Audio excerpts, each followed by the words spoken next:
I'm up on, I guess it'd be Broken Mesa, up above the Ice House trailhead. So I'm up about close to 4 miles, about 1,500 vertical feet in gain. And this is kind of the transition where you start getting into these little junipers and cedar trees. And this tree is a survivor from a fire that blew through here.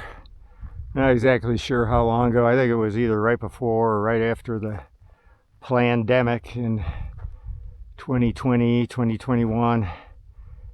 This is also known as Celia's tree. And we're going to walk over there and I'm going to talk about these shoes I'm wearing. These are the Norda brand Model 1, which is a trail shoe. And so this year I bought 2 pairs of shoes. The first time in many years, as I'm getting back into running and training.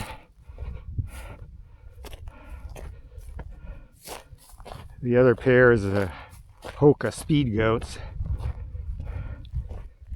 So these Norda shoes are twice as much price-wise as any other shoe. It's kind of ridiculous. They say they last twice as long, but you know, how do you measure that? I'm still using original Hoka ATRs that probably have thousands of miles on them.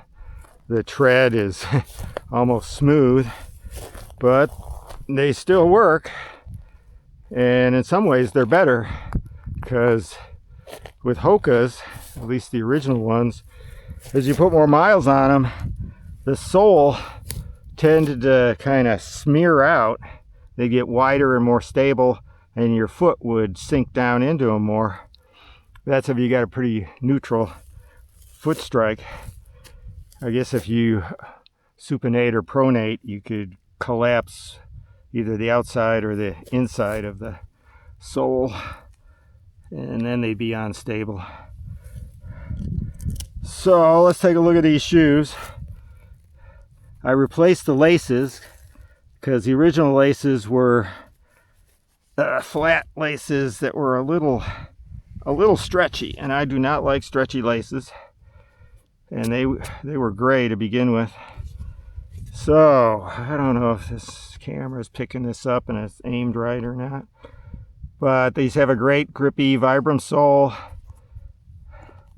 They have a Dyneema upper, which is pretty tough, and I guess it's water repellent. One thing they don't have is much cushioning in the heel, so going up real steep stuff where your foot slides back into the shoe, you get a little bit of pressure on the back of the heel. But the heel cup does hold your heel down pretty good, and I like these tabs that help you pull the shoe on, and they're just a flap. The Hokas have a loop, and I'm not a fan of that because the loop can catch on things. So I will probably cut that loop off on my Hoka Speed Goats. Now I had to glue on some Velcro for the for my gaiters. Now one thing I like about them is this wraparound sole. It's very protective, they're pretty stable.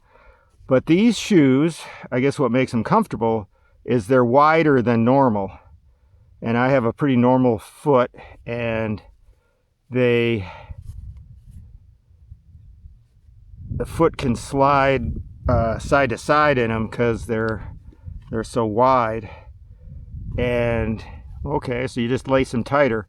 But the problem with a shoe that's too wide, the width of the shoe is not that adjustable with the lacing. What you do with the lacing is tend to decrease the volume, and especially the vertical volume, and if you lace them too tight, you end up with pressure on the instep, the top of your foot, and that's no good.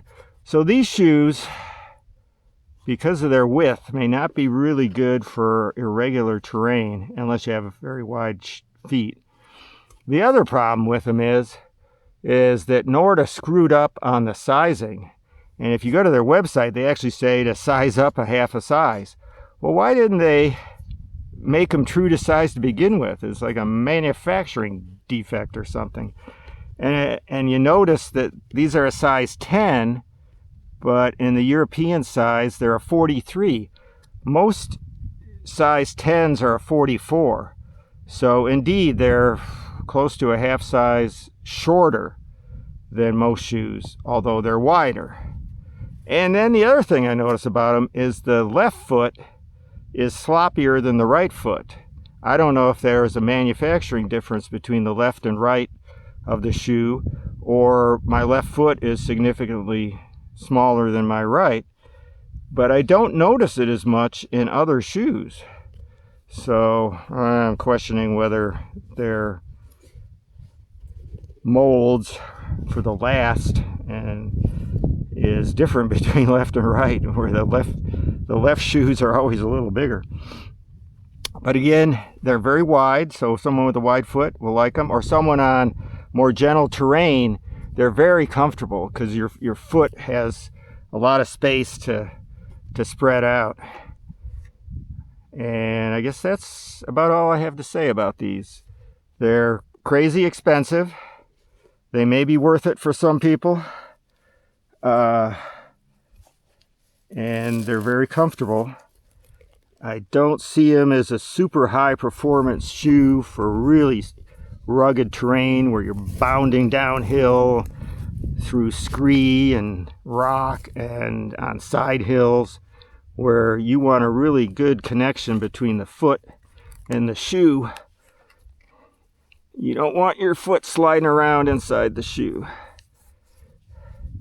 And you might see a little bit of that with these shoes, especially if you have normal feet or narrower feet than normal.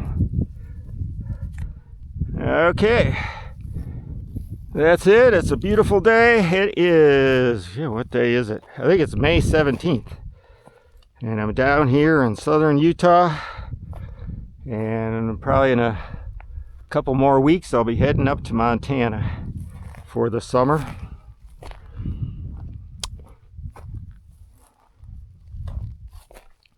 And start doing some training on the actual Ridge Run course. So that's it.